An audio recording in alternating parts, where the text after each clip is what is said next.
when you're on the right track, the energy just flows. Yeah, when you like believe in something, when you can easily stand by something when no one else will. Absolutely. Like, you know that means something. And it's that inner feeling that you have that you know you're onto something, and it's just a matter of time putting the work, grinding it out, and just paying your dues, and eventually it's going to grow into and manifest into something beautiful because the 10,000 hour rule. Yeah. You've done that and then some. You probably have logged in 100,000 hours in your trade. Yeah. So they say you need 10,000 to be at a somewhat of an expert level to carry conversations and be a relevant person in the field. So yours is beyond paying your dues. You've paid your dues to pretty much what you've done. So just getting it out there and figuring it out and challenging yourself to figure out the different paths to. Yeah.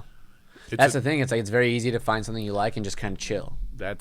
I find myself doing that all the time. I get comfortable, and luckily I've married somebody who keeps nudging me because it's hardcore. I love it. She's I love hardcore it. Because I get comfortable. I get myself to a point where I sell like 2 sculptures a month, and 2 sculptures a month is good money for me, where I'm comfortable, all my bills are paid, all my shit's done.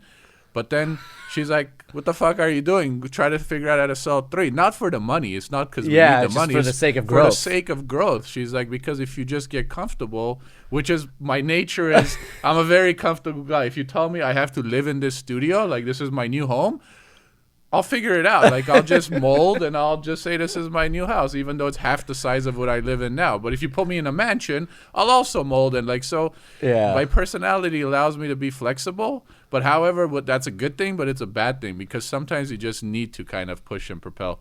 Cheers, brother. Much love. Let's get this going. Yeah, I mean, I'm already going to use that. That was like the best way to start an episode. Are you kidding me? That was so deep and wonderful. I love that.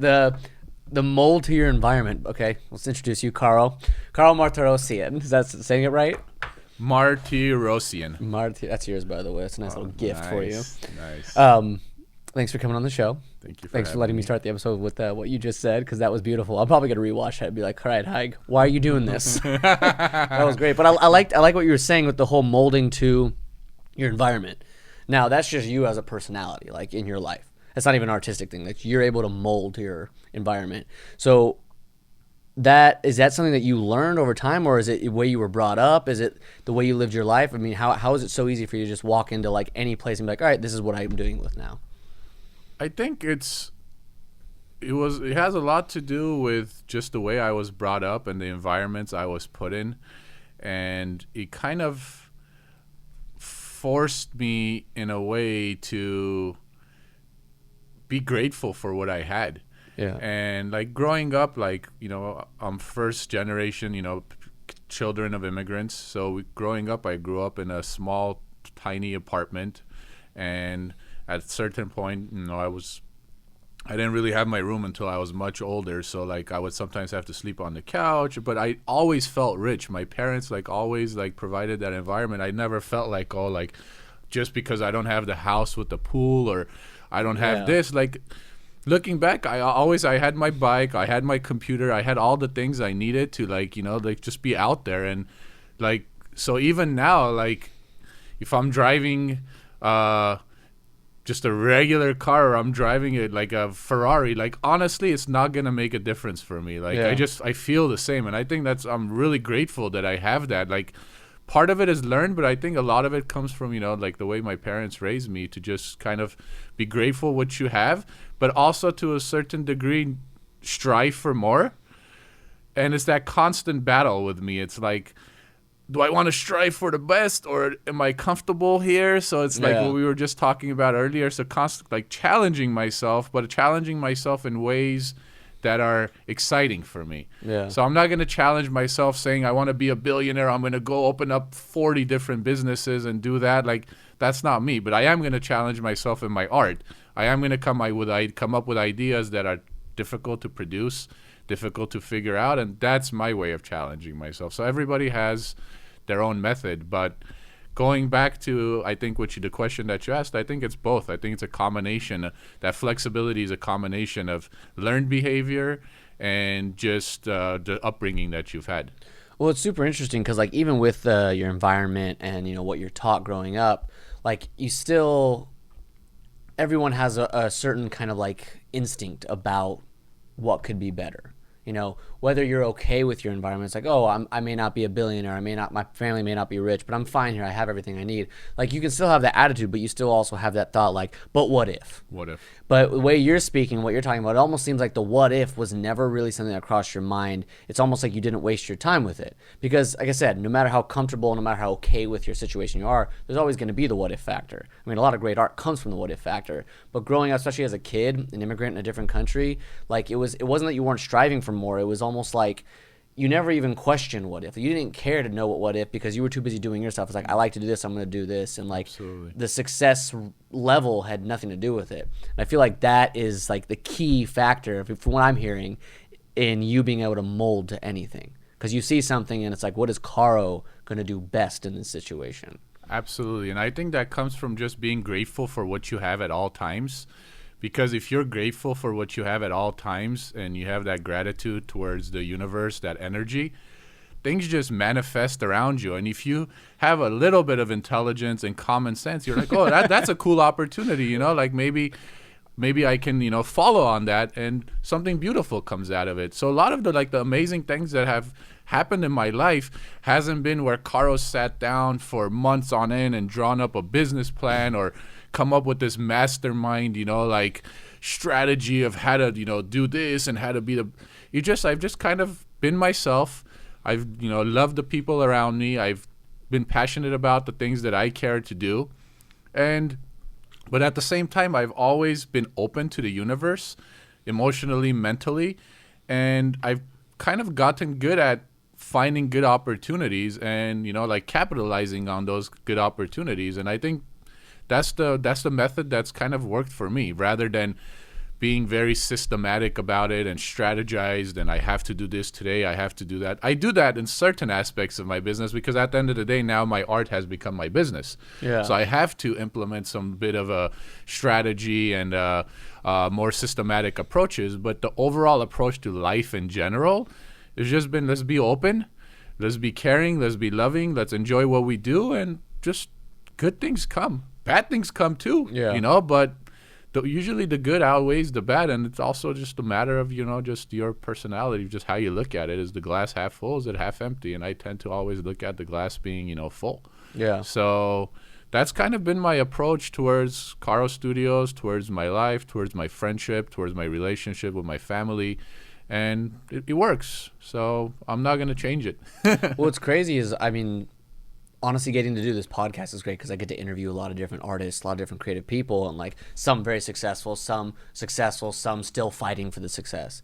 And they all, whatever success level they've had, kind of have a similar story or mindset, whether it's completely different words being used. For me, all I ever hear now, very much of what you said, is there's a new skill on the block to learn. It's not necessarily being the best at what you do. It's being able to recognize the opportunities, like you said. Absolutely. It's literally Nailed it. become not even like, oh, this opportunity came up and I guess I just took it. It's like, no, recognizing opportunities daily is now a trained skill. Absolutely. It is, Couldn't and have it's said it better. blowing my mind because it's not a tangible thing. It's not something that I can sit down and show you. It's something that no matter how good at it or bad at it you are, everyone starts at the same place. You either recognize it or you don't. And you kind of have to wake up every day and say, all right, I'm going to recognize at least 2 good opportunities today. Absolutely. Whether it means to go in the go to a golden plated bathroom and take a shit on a golden toilet, or take the offer of a lifetime and have my art skyrocket. Like, every opportunity that's good, you know, experience something new that's good for you. And it's literally, I mean, I'm learning a lot just from hearing people talk because I've almost amounted every single conversation I've had up until this point to that simple skill. And you like literally just hit the nail on the head. I got to get better at it. I think everyone should get better at it, but I love it. It's incredible. It comes from being proactive, because who cares if you're going to be bombarded with 100 amazing opportunities if you're not going to be proactive and try to capitalize on those? Yeah. So the opportunities come to a lot of people, but not everybody, you know, follows through on it. Even if they recognize it, you know, like a lot of people recognize, hey, that's a good opportunity. I got to take the step, but whether it's fear, whether it's anxiety, whether it's lack of work ethic, they don't take that step necessary because they start asking, what if this opportunity doesn't pan out the way that they hoped at it? Because a lot of opportunities that seem amazing at first once you kind of follow through on them, they turn out to be okay or negative. But you have to be proactive. You have to be proactive. I don't care if you're an artist, if you're a brain surgeon, you have to be proactive in life, because that is what gets you into the playing field. And if you're in the playing field, things are just going to happen. But if you're constantly in your mind and, you know, like you're more like strategizing rather than doing, it's difficult. You want to be in your mind to a certain degree because you want to kind of analyze and assess the situation emotionally and mentally to a certain, you know, tangible point. But at some point, you got to just get out there. Go for it. And proactive and being open to the universe around you. Yeah. And also recognizing that good opportunities doesn't necessarily mean that everything after you take that opportunity is going to be good. Absolutely. You know, absolutely. Kind of like if it becomes too easy, you got to start questioning: is this actually something that's good? To be true. You know. But even if it turns out to be a bad opportunity, you can't be like, oh crap, this turned out to don't take anymore. No, because that's a learning experience. You made a move. That move went to a certain point and you thought it was going to be this, but he took a right turn and he ended up being something else.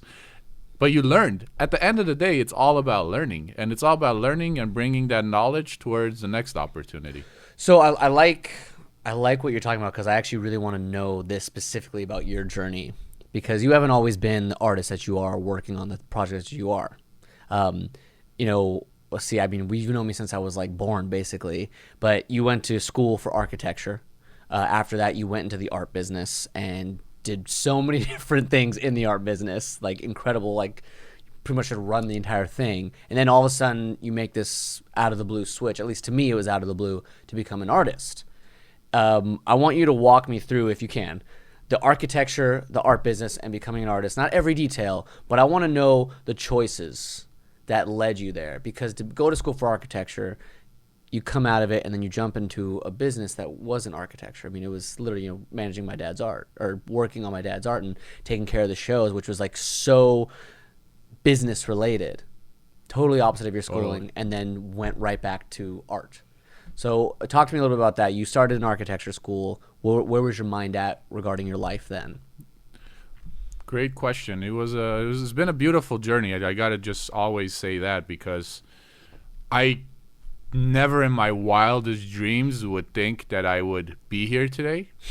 And that's the beauty of it. And it feels so good because it just happened through the opportunities that we talked about and some lack of opportunities, because yes, I studied architecture and it was an intensive 7-year program. I did a few years here. I studied at the Accademia in Florence, in Italy, and I came back, and this is 2008. I'm like, thinking, oh my God, this is the greatest. I have so much great knowledge. I'm going to take over the architecture world. And then I quickly realized, and, you know, like, there's nobody hiring. 2008 was at the worst point of our economy, and I couldn't find a job. So a couple of months passed, and it was fun at first. You know, I'm just taking some time off. School just ended. But then it got to a point where, like, hey, something's not right here. You know, like, with the amount of knowledge that I have, the amount of education that I have, and the amount of, like, good quality work that I have in my school portfolio, I should at least be able to get some kind of a job to get me started. But banks weren't lending money. Banks aren't lending money. There's no construction going on. If there's no construction going on, there's really no need for architects.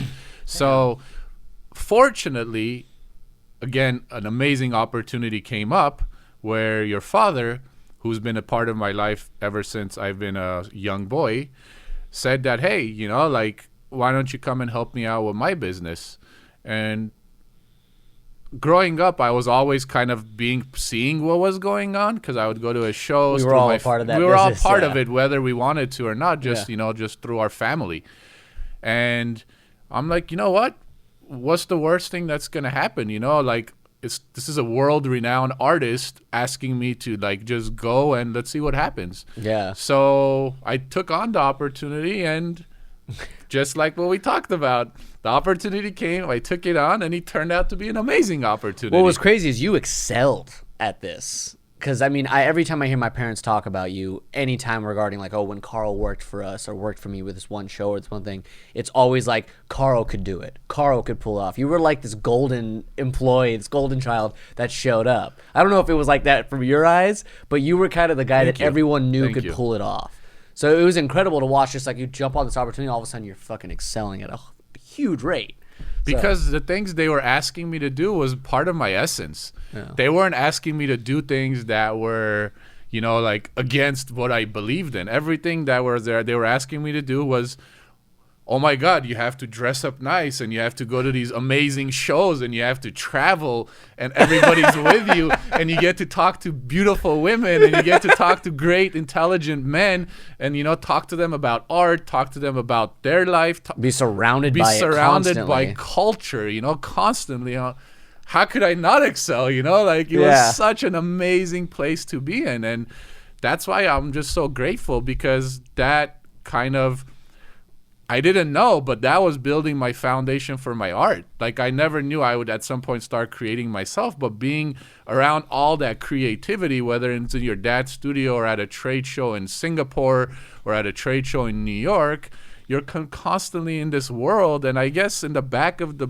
head, in the back of the brain, it just things start happening, things start bubbling, you know? Yeah. So like that set an amazing foundation to basically what led me to my art. So like I did that for many years, and then I transitioned into doing operations management, which again was for the high-end furniture industry, which was still tied into the creative. Yeah. And that again was an amazing opportunity because I was managing this huge facility with, you know, a lot of people, and, you know, I was getting to learn so much firsthand, and it was amazing because financially it was amazing. Like the amount of experience that I got to gain was amazing. But through that process is where I realized that I'm a hands-on person, and that job was becoming strictly managerial. So what would happen at the end of the day is I would get home and I've put in all my energy at work, but I would still need to do something. There was something missing. So You need to, you know, get my hands yeah. dirty. Exactly. And I would just come home at the end of the day and I would, you know, open up my portfolio from my architecture's classes, and I would just take like sticks and matches and stuff, and I would just make these little wooden models. Fuck yeah, and dude. then it's like, and then these little wooden models, I'm like, oh, cool, you know, like maybe let me make a big size. So I made a big version of my first piece. I hung it in my house. A couple of my friends came. 2 out of the 3 asked me if they could buy it. And I'm like, I never thought that, you know, something that I made at the time in my bedroom would have value. Yeah. And it was like such a cool feeling, you know. People are willing to pay you not that much money at the time a cent for something you created, you know? Something that I made in my bedroom with pleasure. You're willing to, you know, like pay money for it and hang it in your home, and you're gonna look at it on a daily basis. I'm like, man, this is amazing. So I made the first piece. I took it. I installed it. They got so excited. It was like such a big deal for them too, and it was the greatest feeling. I can't describe it, you know. Like I brought joy to these people through something that I just kind of just made. So it just became an addiction from there on. Did it feel kind of like the tapping into something, like after all these years, like experiencing so much of something, and then finally like you were like hitting a target, right? Like everything was around here, and all of a sudden you just kind of got it right in the center, and you're Absolutely. like, oh, was it one of those? Take or was a it hose, just like, wind it up, have all that pressure build up in there, all that knowledge, all that good information, and then release it. And it's that like fine pointed, like laser accuracy, focused energy just zooming out of there. That's like, what it was. That's what he was. Damn. He It's was like 1 in a million right there. 1 in a million, because it was like my whole lifetime. It wasn't architecture school. It wasn't working. It was everything in my life had come, and he was just converging into this fine laser point accuracy point where it was just all of my like creations just coming incredible. out. And within that first year, within those first years, I produced more work than I have in the last 2 to 3 years combined. Yeah. Because it was just it was like the faucet was open to the max, and it was just all these ideas pouring out. And because at the time Karo Studios was not a business, it was a hobby project. Yeah. So there was no financial responsibilities. I had a job. At the time, we were just married, so no kids. Like, we had a very, like, chill lifestyle. So, like, I could just go all into my business. So it's also another thing that I got to give credit to is timing. Sometimes a good opportunity will come your way, but if it doesn't come at the right time, it's not as good of an opportunity. Interesting. Give me an example. If Karo Studios had not come into my world at that period of my life where I had a job, my wife had a job, financially we were good, I had an extra bedroom in my house where I could turn into my studio. So like all of Pieces these aligned. all of these pieces aligned, that's why like the foundation became so strong. If that opportunity, let's say, came to me now where I have way more responsibility, I have way more things to think about, I don't know if the creative output would have been substantial. So do you think these kind of opportunities, do you think they can come at a wrong time, or do you think opportunities at that level only have right timing? Because if it's going to show up and you're going to recognize it, then that has to be the right time, right? Because if you didn't Great have it, if question. you were surrounded by all these things where you have a newborn baby, you have, your this is your business now, all this stuff where you have a lot more responsibility, you can't just spend all your time working on a quote unquote hobby. Great question. Do you think you would actually see that opportunity? Yes, you would. It would just be harder. So you think you would, but it'd be harder. It would just Okay. be much harder because along with a new baby comes more responsibility, less sleep. Less sleep means that like some people are able to create when they're in like places of tension, and Yeah. I'm not that guy. Yeah, I'm not- I need tranquility and peace and quiet because my best creations come there. So let's say it didn't come at that point and he came to me today. Yes, I would still recognize the opportunity. And yes, I would still put in my all to build it, but the process also would take longer. Yeah. Because I don't have all that time. I don't have the luxury now of staying up till 3 a.m. Yeah. and just working and not caring. Like I have X amount of time. So it has to come at the right time. And to answer your question, any time is a good time for the right opportunity. However, it would just take a little longer for that opportunity to manifest fully. So you basically, as like you talked about earlier, like being proactive. Like being proactive does not necessarily mean that you have to keep working on it. It means that you have to not only recognize the opportunity, but recognize what you're able to give to the opportunity, and understanding and accepting that you don't have the luxury of all this time right now. It's going to take a little longer. But that's when you question, like, if it was actually something you want, you wouldn't mind how long it took. You would still make it This work. is a really like deep and like intricate perspective on the idea of opportunities. Because people are very quick to say like, oh, you got to find the right opportunity, jump on the right opportunity, and you're set. It's like you said, the right opportunity doesn't always come at the right time. See, for me, I've always kind of had the mindset of like, if it is the right opportunity and it is something that impactful and that big, it has to come at the right time, because the right time is the only time you'd be able to recognize it. But if you learn the skill to recognize opportunity, then you can find the right opportunity at any time. Anytime. That's fucking damn. I love this. And at any I'm getting time- educated today. I love this. You're asking the right questions. So it's flowing. So you're working in the art business. At this point you're working like furniture logistics, kind of like managing all that, and you had this experience with your friends. It's totally life changing. What was kind of like the threshold? What was the breaking point for you that you said, I'm done with everything else. All I'm doing is art? Like, what was that decision like? When did that happen? After a couple of months of seeing the potential and getting the support, whether it was from your mom and dad, whether it was from my parents, whether it was from people that were already buying my art, because at that time I started testing out little markets, Yeah. doing like little local shows, or maybe just connecting with someone on the internet. And I realized that there's an opportunity here to actually make this into a business. I just didn't know that it would be the type of business that I have today. And I sat down with my wife, and at the time she was working, she had a federal job, so she was doing her thing.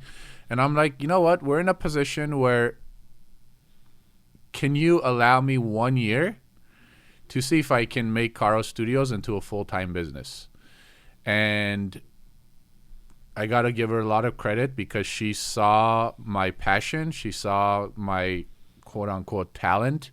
And she decided to roll the dice where others could have said, no, you need to get a job. You need to do this. Like, She believed in you. She believed in me. She didn't say, oh, you're 30-something years old. You need to already be on this career path. She was basically said, you got to do what you got to do. I support you fully, and I believe in you. And within that 1 year, things just blew up. Wow. Within that 1 year, I was able to make enough sales where I was able to cover all my expenses. And Really? Wow. And I'm like, I didn't make tons of money, but I made enough money to say that, hey, by doing this with this much effort, I made enough money to cover my base. So if I double down on this, then I have the opportunity to make this into a business. So that 1 year, it was a little bit of a risk on my side. It was the support of my wife, and it was the timing of the economy. Things had picked up already, so people were starting to spend money on art. So that 1 year kind of really allowed me to really test the market, really get myself out there. And once that happened, I'm like, okay, I'm addicted. This is what I got to do. Now I really got to make sure that this is my life. So a big part of it too is having the right people around you. Absolutely. You know, I've been reading on a reading binge right now. I'm reading a book a week right now. I mean, depends on how thick the book is. Let's be real. And I've never really been a self-help kind of book. You know, I like, you know, philosophy. I like science. I like all these like crazy, you know, theories. I always like, you know, it's enjoyable. And someone gave me a book, and it was classified as self-help. And I was like, all right, it was short enough. I'll read it. It was fucking spectacular. Like, it was great. It was actually like literal things to practice during the day, things to do. So I gave it a chance. I tried it. But one of the biggest things that it talked about, and something that the way it hooked me was this. I read it, and it talked about the people you surround yourself with, and how everyone says like, oh, you got to surround yourself with positive people, the right people, this and that. But everyone can say that, but the amount of effort it actually takes to build a community around yourself. The amount of saying no to certain people, the amount of saying I may love this person, but they are toxic for me, and saying removing them and hoping for the best, but saying I'm come first, and eventually getting somewhere. You know, having the attitude that says I love myself, and eventually standing up for yourself surrounds you with the right people. And I truly believe from everything that you're telling me, you never hesitated to manifest what was best for Karo, because you believed that the world was going to be good to you because you were good to it.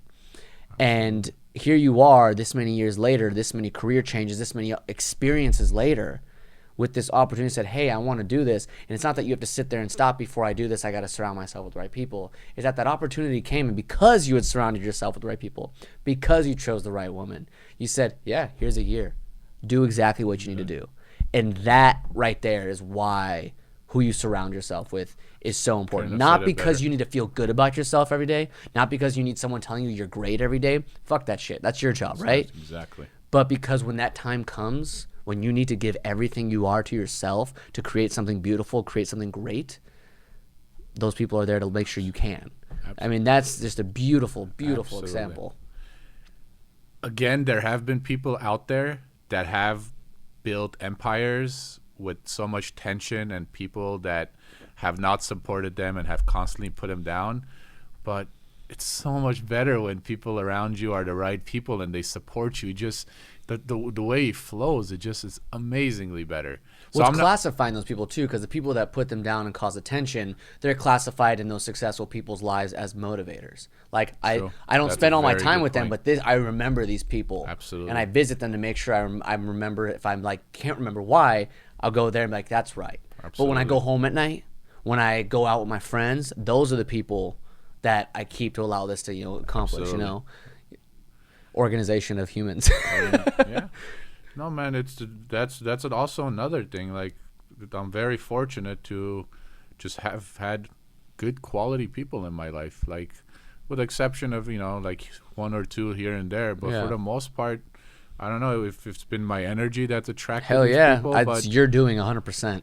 I'm very fortunate, from whether it's my family, whether it's my friends. I'm just like, I can go to any of them and I have everybody. Like, I just felt like I was bound to be successful because I have an army behind me. Yeah. And it's a great feeling. It's a great feeling to have, because it just makes the process so much better. I love it. I fucking love this. Is like one of my favorite stories so far. It's just an educational story. So becoming an artist, once you're an artist, once you say, it's been the year, right? You've done your year and now this is your career. What are some of like the most crucial choices, sacrifices, the rules? If you had to set us a list of rules for a new artist that you have to abide by, this is the sacrifices you have to make. This is what time you have to get up, things like that. Do you have any like rules Absolutely. That you set for yourself? So when your art becomes your financial is what's going to basically carry you financially, when you make that decision to make your art your business, a lot of things change, because you have to play this balanced game of what I want to create versus what the market is also looking to purchase. Because there's a lot of things I want to create, but it's so like out there that most likely an amount of money, because all my stuff are like built and manufactured, it's not, you know, like a painting where I can experiment with it, and if it's not good I can tuck it away somewhere. Anytime I develop an idea, it costs me thousands of dollars to create the prototypes. Yeah. So I have all these ideas that I want to create.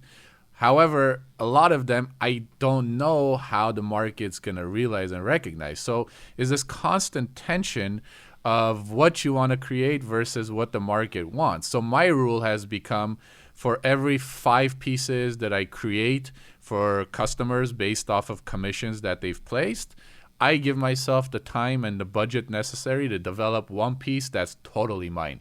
That I don't care if he sells, it doesn't sell, even if nobody likes it, no one like doesn't even want to look at it. That's my piece because I wanted to make it. Because if you don't do that, then you get caught up in, oh, I got a commission, I make the commission, I deliver the commission, moving on to the next commission. It becomes like a factory. Then it's no longer like this creative studio space, because you just get caught up in bills, you get caught up in obligations. And that's been one of my very first rules that I implemented that. And I wish I could remember who told me that. I didn't come up with that on my own. Yeah. Somebody with a lot more experience told me to do it like that. And it was one of the greatest things they could have told me, because it's really allowed the portfolio to expand, but at the same time creating the core products that, you know, are in demand. So I got to say that's one of the rules. Everything else. Everyone write that down. Seriously, that's, whether it's your music, whether it's, doesn't matter. Like, you have to do certain things to make money. If you're treating your creativity as a business, you have to do whatever it takes to cover your bills and make some money. That's a given, because then you no longer have a business, then you have to go get a job. However, that should not be your excuse for saying I made 10 songs and these 10 songs are popular and I can make money on that, and stopping there, because then there's no longer this creative energy flowing. So then you got to figure out a way and be very good at time management to dedicate and give yourself a couple, whether it's an hour a day or it's 10 hours, 1 day a week, however you want to play that out. But you need to give yourself that time to create that new song that you want to create. You don't care. You might... No judgment whatsoever. So I think that's a very... If I can, you know, provide some kind of like advice from what I've experienced to the creative spirits out there, I think that's a very important one. Do you think having that rule is kind of like evolved you as an artist, in the sense that the more you create for yourself and the more you set aside that time, it's almost like things that you start to create for yourself are starting to become much more market based? Amazing, you said. Absolutely. And it's not, because people will say like, oh, it's selling out if you do what the market demands. I'm like, no, market demands what the market demands, right? That's fine. If you have a good product you believe in, there's a market for it. We live in 2019. There's a market for everything. But I think what you're talking about, I think it's incredible, because if you do set aside that time and you say, hey, I'm going to write, I'm going to create with no judgment, I think what happens is your actual artistry develops to a level of mastery that most people never reach, because they can't let go of judgment. And next thing you know, your natural creation is what the market, you set the pace. Couldn't have said it better. That's very, very true. I didn't even think of it in that perspective. That's fucking rock and roll right there. I love that. Thank you. That's one of the best things I've heard. Rule. I'm going to remember that one. Yeah. Everyone remember that one. Everyone remember that one. Because it's the difference between... The market's going to change. What's selling now is not going to be relevant in 20 years. But if you're constantly challenging yourself and giving yourself that little bit of capital and that little bit of time to constantly develop new ideas without judgment, that was that part you added, which I didn't say, and I think that's a critical part of this rule. Out of those ideas, maybe one will be a flop, 2 will be amazing, the others will be average, but you, to a certain degree, again, with what you added to my rule, is gonna be at some point gonna be able to dictate the market. Yeah. Because through your Damn. mastery. Damn. 10,000 hours in a non-judgmental creative environment. That's Absolutely. mastery right there. Absolutely. Fuck. Sorry, I'm just like so. I love that. I really, really love that. Okay, so that's. Did you have any? Okay, that's one. That's like fucking plastered on the wall rule right there. You know, top rule. Is there another one that you have like a daily thing where, as a new artist, this is something you have to follow every day? You have to put yourself out there. You have to put yourself out there. You have to, whatever money you make, you have to reinvest it back into your business as much as you can, because at the end of the day, if you're not marketing your art, there's so much stuff out there. There's so many distractions for people. If you're not marketing your art, if you're not getting your music in front of the right audience, it's going to get lost. And that's a very challenging thing for a lot of artists, for a lot of creators, because we tend to sometimes be a little reclusive. We like to create and be left alone. But when you make that choice where this is going to be my, bread and butter, and my family is going to eat off of this money that I'm making selling my creations, you have to force yourself to be out there, whether it's making cold calls, whether it's investing the money to go to a trade show, whether it's like doing advertising and social media or whatever it is. You have to dedicate a portion of your day to those tasks. And it's very uncomfortable at first, because to most of us, it doesn't come naturally. But if you don't do that, then the wheel's not spinning. Because that's while you're making the commissions that you've gotten this month, you're putting in those hour or 2 hours to network, to put yourself further out there, and that kind of generates the sales and the growth for the following months. Yeah. And that's a very challenging thing for a lot of creators, because like I said, we just naturally want to be left alone, and we just want to create. And God bless if you're at a point where you can afford to hire a marketing team and all these people around you that will do that for you. Fantastic. But at first, in order to get to that point, you have to do it. And at the end of the day, no one's going to do it better than you, because you know yourself. You know yourself. And at the end of the day, when you're selling your art or you're selling your music, if someone is going to purchase it, their experience is enhanced so much more when they're purchasing it from you rather than your sales team. There's just this like amazing, beautiful, like intrinsical value that comes from that artist connection. So I am very hands-on with my business. I will drive a piece to San Francisco if I have to, which I've seen you done it multiple times. Yeah. Like I will load up my car and I'll drive it out there and I'll install the piece, because I want to give that person the full experience. And that's where like that whole like symbiosis of like it happens, and they become collectors for life. Yeah. So that's another rule. You just have to dedicate an hour or two to really focus on the business aspect of it.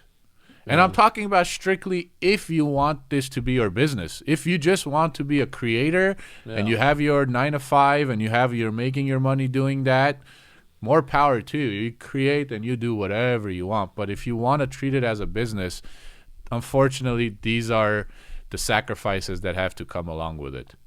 And it's also necessarily bad things. I think what I've learned as an artist, as someone that creates stuff and has to do that, along with meeting a lot of people, doing the show, being in that environment, I think what I've learned is it's not necessarily the work of it that's become so difficult or hard to accept. Yeah, it's not fun. We want to be, like I said, be recluses and just create all day. But I think it's the fact that because it's something that we don't love to do, and it doesn't have an instant result, it's hard for us as artists that have the ability to create with our own ability to accept something when we're putting all that time into and not getting a result. Absolutely. I mean, the result is coming, but not being able to say it. I mean, like, I could pick up a guitar and I could write a song. I could play a chord. And the moment I touch those strings, I have a result of a beautiful chord. That's where my mentality is. That's where us artists that we create, that's where we are. That's our thought process. When we put work into something that, one, we don't even want to do in the first place, and then we can't, like, you can't just, like, build an ad and then have the world see it in 10 seconds. 10 seconds, no. That because it's not that quick, it's hard for our, like, the way our brains are wired, it's hard to accept that. I have an idea. How about if you treat those 2 hours as a different form of creativity? Yeah, see, there's always a loophole in All there. the things that you've accomplished, this throughout your career, wouldn't you say that you thought of the marketing side of getting yourself out there? There's a lot of creative value Oh to whether yeah. creating this ambiance that we're sitting in today. So maybe if you look at that 2 hours of it rather being the business side, the administrative side, and just look at it as, hey, I'm getting to use my creativity in a different way, maybe it takes a little pressure and a Yeah, I little mean bit the of edge off. perspective will change everything. But it's I mean it's like it is. I mean, they always talk about accepting who you are, who I am. This is how I work. This is how but stepping outside of that is necessary. But if I step outside of that, you're right. I can be creative about it. You can be creative about everything in this world. As Everything. cliche as that sounds, I mean, that's just how it works. That's just how We're it human works. beings. We're made to create. And we live in an amazing country where he allows us to be creative, Yeah. and he gives us like the support, and he gives us the market to be creative. And so like this is the perfect place to utilize and tap into that. So as a new artist, obviously, like you said, kind of like a one-man show, basically. You built it yourself. It just kind of is a hobby that turned into something. You travel to places to install them yourselves. You don't necessarily have a team. So as you were starting, I mean, you have to get supplies because your art requires certain materials. And in the type of your art. I mean, real quick before we dive into this, do you want to describe to everyone what your art looks like and what the materials, just like the type of materials that go into it? Perfect. Good. So Karo Studios I would describe it as a luxury studio that specializes in designing and building three-dimensional glass and metal wall sculptures and other aesthetic elements. So my artwork is like a hybrid between art and architecture because of its dimensionality and structure and grid that's utilized to create these compositions.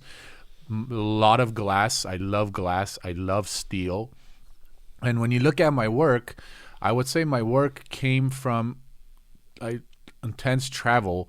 And I would walk into these amazing like relic cathedrals, and I would see these stained glass windows, and they were so beautiful. However, like they just had a dated feel because of the lead outlines and so my idea was, how could I take this stained glass like concept with this beautiful glass and present it in a different way to modernize such a ancient art form? And that's where this three-dimensional glass compositions came about. And basically the studio does a lot of the work. We do our custom commissions, so the sizes, the color palettes, what the environment is that it needs to go in. So, and again, I take the lead. I do have people that help me. Now I'm gotten to a point where I have a little bit of support, but initially it was a one-man show, like you said, from buying the materials to the welding to... So with the buying the materials, like it's metal, it's glass, like how did you find suppliers? Like how does that... Research. We live in Los Angeles, and if you put in the time to do the research, it's one of the best places to live because within an hour drive of wherever you are in LA, there's a distributor of something. So you went and picked up like these metal pieces and these glass pieces by yourself? Everything by myself. Wow. I would cut myself. I would get lost. I would burn myself from the well. Like a lot of like challenges came about. You would purchase the wrong things you wouldn't need. You'd have to figure out how to store it or utilize it later. But if you put in there's the will to figure it out, like there's pretty much, I'm not even talking about ordering stuff online. Where we live in LA, you'll find just about anything. Wow. And it's a really luxury to have because sometimes you don't want to wait a week. But if you drive an hour down south towards, let's say, Long Beach, there's a warehouse that carries that product. Fuck yeah, you're going to drive down and pick it up because you want it now.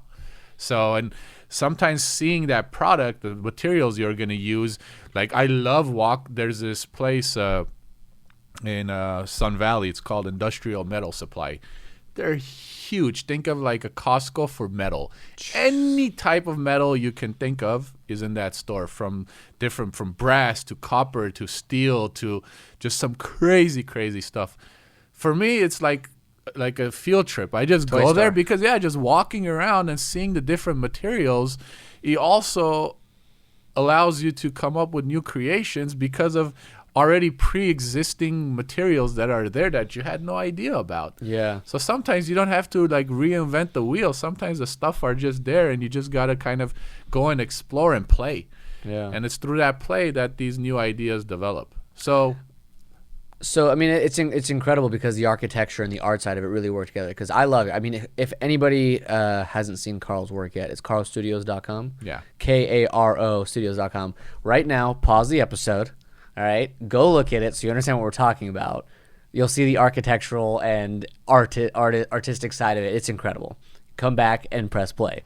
So I love the fact that you were able to mesh those two together, because I remember someone, maybe it was my mom, or I was in passing, someone mentioned, oh, Carl started his own art. I'm like, oh, cool. And I remember I saw it, and like you had 3 pieces, and I like hit you up. I was like, holy shit, Yeah, dude, I need this everywhere. It was like instantaneous. I even have that text in my phone. Dude, still. it was like, it blew my mind, because I literally looked at it, I was like, this is art that I don't care how fancy and educated you are in the art world, because you and I have both seen it, you know. Anybody looks at this and it's accessible to a human. It's structural. It's satisfying to the eye because of its architectural value. And then it has this beautiful, intense, like you're talking about the stained glass. You really captured that essence of glass. So simple when you think about it. Obviously, it takes a lot of work, but how simple it is and how structured it is. It's like the structure brings freedom. You Absolutely. put art on the wall that is structured, and it allows us to visually feel free. It's incredible. I gotta give a lot of thanks to my architecture education, because architecture, a lot of people, when they think of architecture, they think of somebody sitting and designing a nice house or like a nice building. Yeah. But essentially, the core of architecture is problem solving, because throughout the architecture education, you're taught business, you're taught philosophy, psychology, building, design. And architecture is problem solving, because think about it, like let's say somebody comes and hires you to build a new school.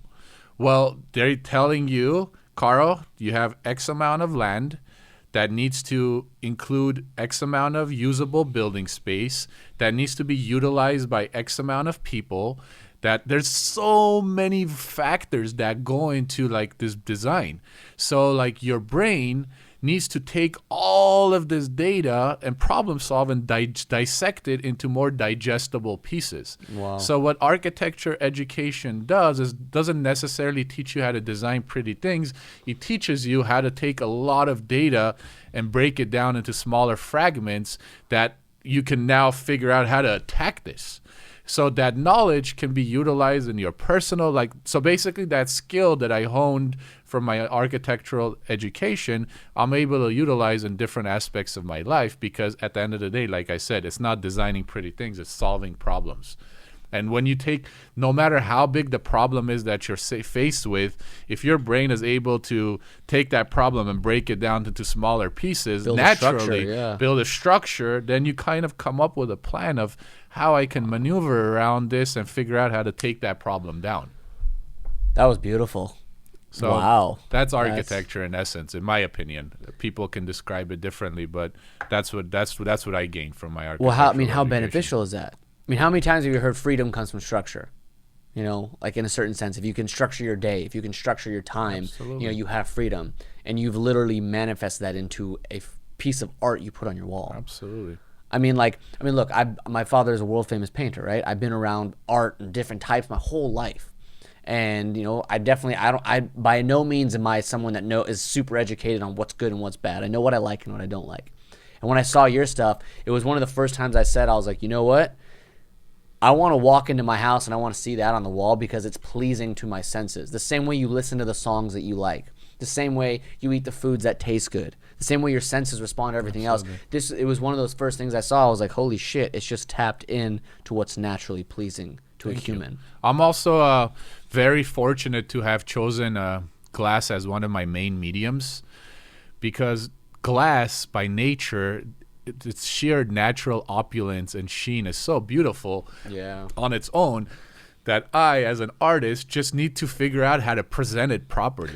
Because the element on its own is gorgeous. It's just how do you present it into these amazing... The canvas has done half the work. Exactly. Yeah, your medium has done a lot of the work for you. So it's like my job is only to create this internal structure that hangs it or presents it in this three-dimensional way, and that's it. So very much like a musician. Someone, like take the violin, for example. Half the canvas is there. The violin is a beautiful instrument, creates a beautiful sound. But if you play the crap out of it and it sucks, it's like shattering that piece of glass. Absolutely. If you can master it and you can expose its beauty, learn your scales, practice 10,000, Absolutely. you can create what you're creating. I mean, it's the same thing. The Very canvas, true. that's Great example. I love that glass. This is very interesting. It's very, very interesting. Something that Yes. just naturally is beautiful. When you're working with naturally beautiful things, you just have to figure out how to kind of really put it all together. And structure, like I'm a firm believer of structure. Like I know a lot of people want to live free, and like you said, freedom, structure is freedom. Yeah. People have a misconception that if their day is structured, if there's a regime, if there's like routines, that's a bad thing. No, it's not, because the more of those routines and infrastructure that you have implemented in your day to day, easier and more efficiently you're able to accomplish certain tasks throughout the day. You end up with more time at the end of the day. And isn't that ultimately what we're fighting for? To have more time to do what we love.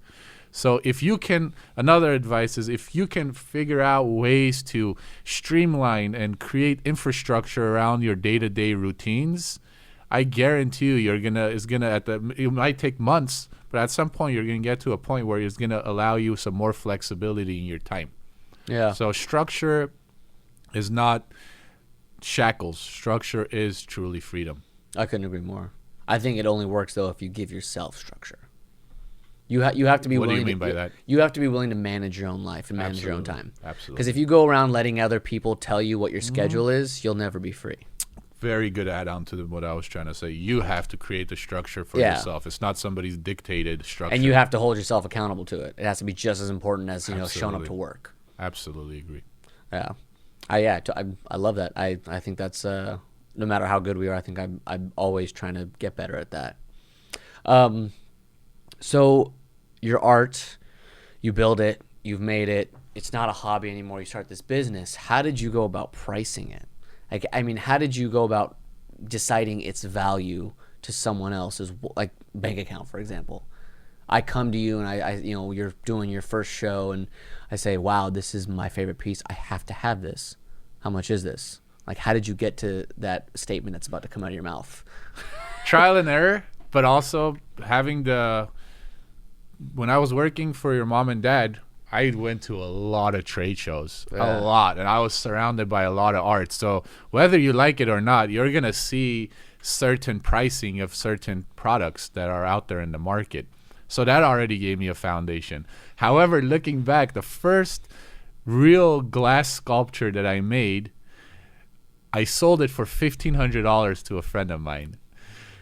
And I was so excited because I got $1,500. Looking back, I lost money on that sculpture because when I factored in all the material and all the time, I really didn't make any money. But you make some mistakes and then you figure out like, okay, you also don't want to price yourself too high because you're going to price yourself out. So you have to be a little bit flexible with your pricing. And it's a lot of research and seeing what's out there and kind of compare and contrast. And when you do these trade shows, like you have to be a little flexible on your prices. So you might have the piece up on the wall for $5,000, but like people come and when they're hearing the price, they're walking away. Like you have to be okay. You can't let that bruise your ego. Then you have to say, okay, maybe at this point of my career, my piece is only worth $2,000, and you got to be okay with that. And I did that. For about 2 to 3 years, I was playing with my numbers a lot because I was trying to not price myself too low where I'm not making any money. But I was also trying to not price myself too high where like a lot of people can't afford it. So it's finding that sweet spot. And when you find it, but it's also a lot of it comes from making decisions. Do you want to work with galleries? Do you want to self-represent? Well, now if you're going to work with a gallery is going to take half of it. So if you want to make $5,000 in your pocket for what you've created, now you're forced to price that piece at $10,000. Mm-hmm. Or else if the gallery takes its cut, you're not going to get your money. So you have to make these decisions too. Do you want to self-represent? Because if you're self-representing, then you're doing all the marketing yourself and you pocket everything. Yeah. But if you want to have more coverage and you want more people seeing your work, you have to work with online galleries, you have to work with physical walk-in galleries, but you have to factor in their commission. So it's a little bit of mathematics and it's a little bit of experimentation, but But a willingness too. yeah, You know, saying like, no ego. yeah, No ego. Ego is a big one. Like you can't be upset if somebody you have something for a price for 2,000 and somebody offers you 1,000. You can always turn them down, but that's like you can't get offended because they're valuing your art at 1,000. You got to be very rational. I know we get very caught up in our creations as artists, as musicians, because it came from within, and it's like.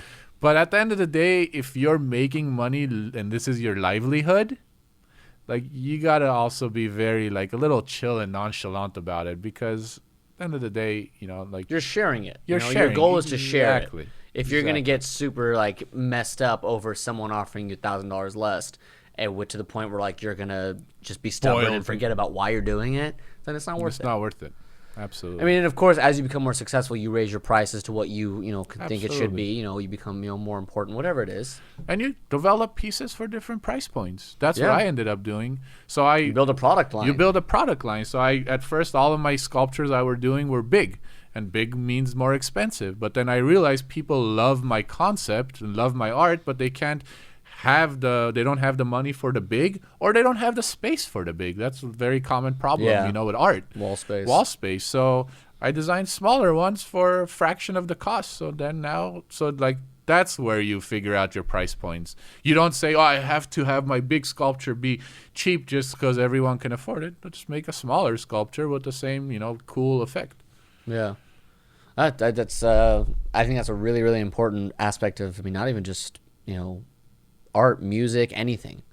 I think you really have to know why you're doing it. And if anything ever gets in the way of you remembering why, in the sense of I believe in what I'm doing and I want to share it, then you need to step back and question what you're actually fighting. Absolutely. And you're going to lose track of that once in a while, but if your foundation is strong, you find your way back. It might take a couple of days, but that's all about having a strong foundation. So to get a little deeper, I like it. To get a little deeper before we call it here, I want to know the same question. Like, you value your art in the sense that you price it. How do you value yourself? How do you maintain, almost like, imagine a metaphorical price point on Karo when you sit down to do your art, when you sit down to believe in yourself and trust what you're doing? Do you have a process that says, I know why I'm doing this, this is what I'm doing, and this is the value? Like, this comes before this, or this comes after this. Is there a value to Karo's process?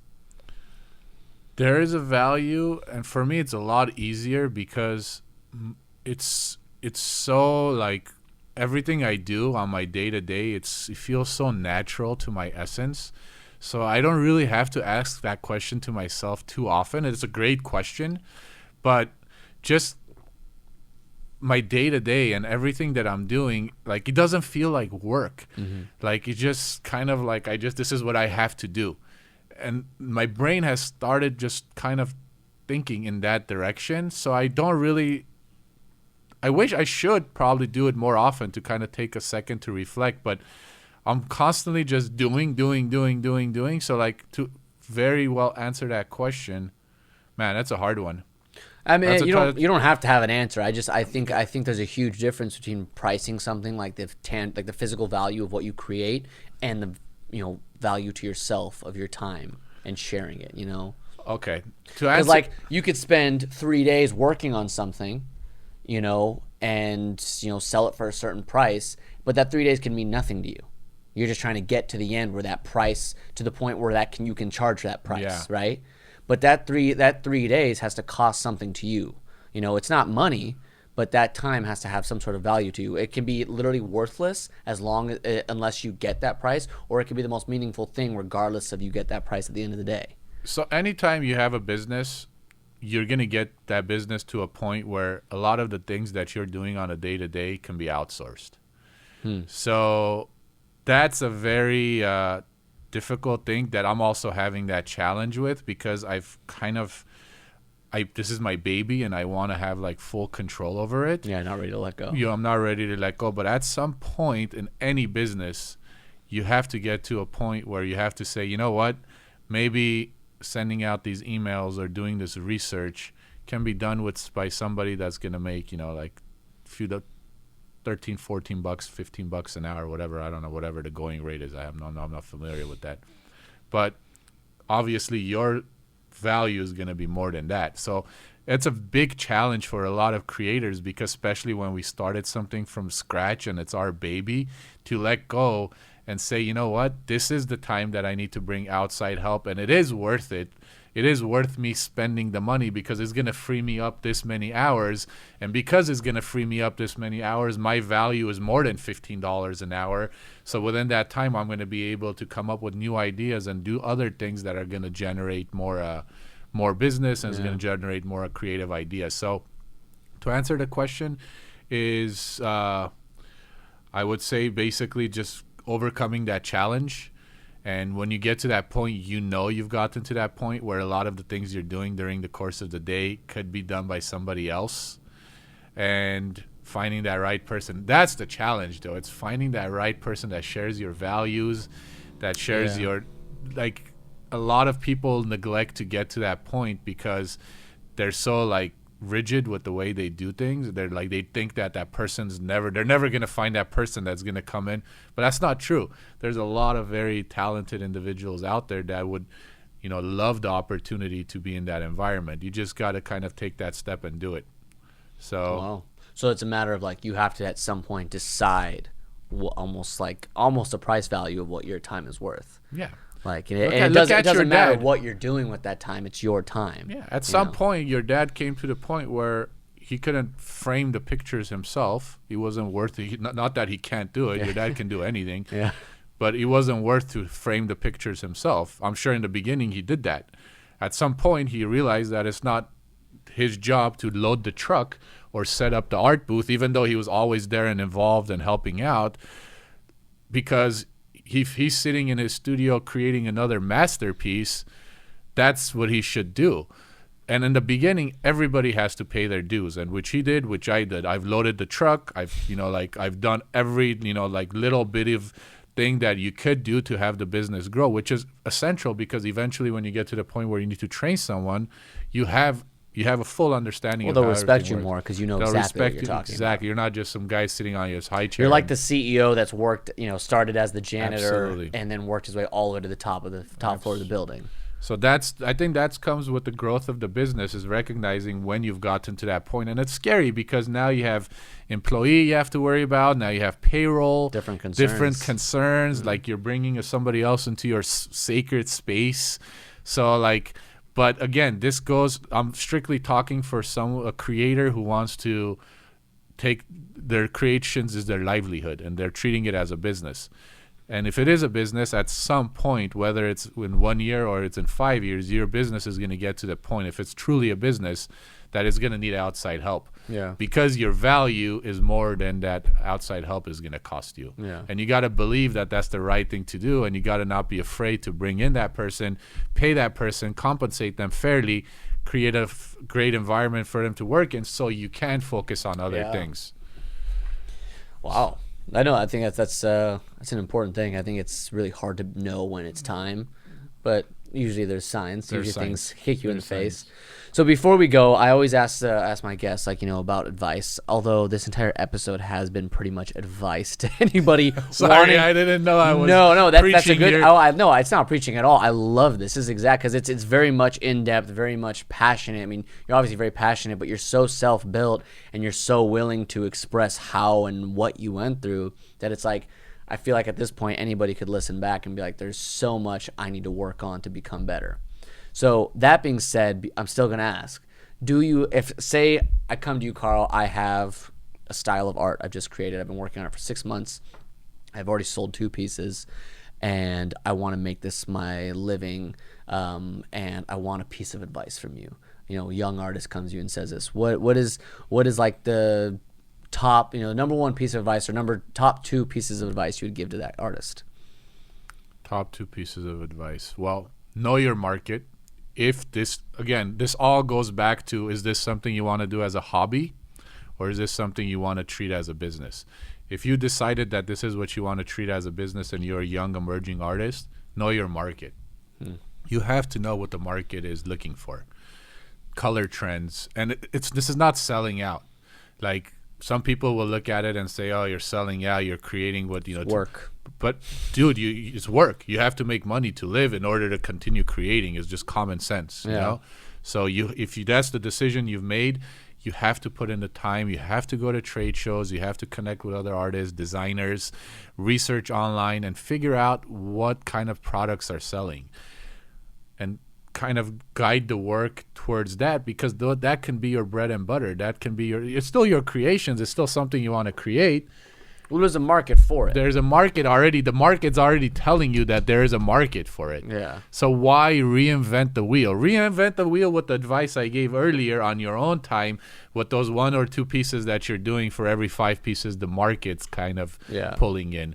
So you have to know your market, or else at the end of the day, if you're just producing and there's no demand for it, at some point you're gonna get discouraged.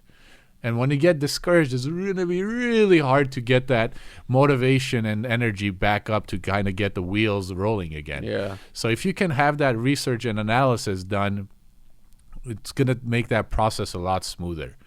And the rest of it, I guess the second advice I would give is don't be afraid to fail. Yeah. Like, you're going to make pieces that are going to suck. You're going to make pieces that are going to fall apart. You're going to make pieces that are not going to look right. You're going to disappoint a lot of people. You're going to disappoint a lot of people. You're going to disappoint yourself. But you got to trust that it's that process. You got to trust in the process, because through that process, the home run pieces are going to come out. Not every piece is going to be a home run, but if you get it to the point where every even 10th piece is a home run, you're fucking golden. Yeah. So, like, just don't be afraid of the work ethic, the commitment. Don't be afraid of the failure. Just put in the time and just figure out a way initially to supplement your income, whether if you have to keep a job. And that's what I did. The first 3 years of Karo Studios, I had a full-time job that I was doing, first 4 years. And it's hard because now you've, drained a lot of your energy at the job, but you're coming home, you have to create. But that's what you got to do, because if you don't have an income and you just drop everything and you say, I want to be an artist, well, okay, 1 month you don't sell anything. The second month you don't sell anything. The third month, unless you got deep pockets and you got a big savings account, you're probably going to be fucked. Yeah. So get a job. If you can get a job that's also in line with what you want to create as an artist, where you can hone certain skills while making money for it, dude, that's like the best. That's the ideal situation. Yeah. So, like, and I had the privilege of having that, because your father, or the operation management gigs that I had, I didn't maybe realize it at the time, but looking back, I was getting paid to do something and learn all the things that I'm utilizing in my work today. Yeah. So it's okay to get a job to kind of pay the bills until you develop a portfolio, because it takes time to develop a substantial portfolio that you can go and present. You can maybe print a catalog or have like an online website or whatever it is that you want to do. So I think those would be my 2 most important pieces of advice. And damn good. And just do it. just do it. Just do it. Good or bad, just do it. At the end of the day, it's still something, and if it comes from within, get it out there. I love that, man. That's solid advice. That's very good advice. Well, Karo, I can't thank you enough for coming on the show, man. Thank you for the opportunity, brother. I look forward to having you on again. I feel like you and I have a lot more to talk about. I think we just scratched the surface. Yeah, we just scratched the surface. This is wonderful. Well, thank you. Love you, brother. Man. Love you too, bro. And this has been the Studio Corner with Karo Martirosyan. Martirosyan. Love that name. All right, man. Peace. Peace.